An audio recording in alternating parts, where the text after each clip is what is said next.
only one God, and that's who you ask for help, and that's just who you go to. You don't need someone to intercede.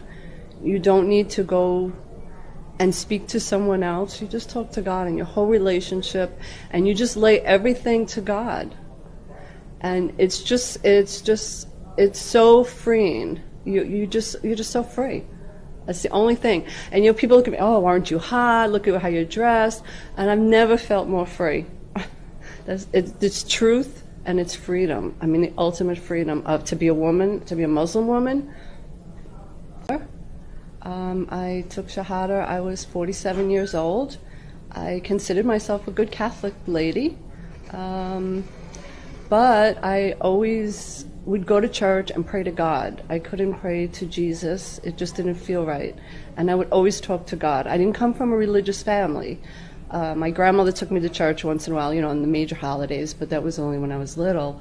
So at 7 years old, I would pick myself up and go to church and just talk to God.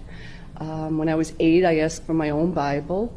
And again, I just always talked to God. And I was always a big believer of the truth.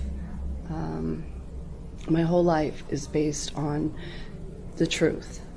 And then when I was 47, I met someone who was Muslim, and we started talking. I had never met Muslims till I was about 46 years old. And so this was after 9/11, and I started reading the Quran. And I just kept saying, but this is what I've believed my whole life. Wait, what's going on here?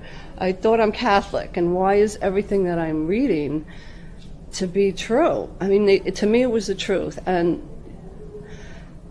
within about 3 or 4 months of reading the Quran, I knew that there was no other choice.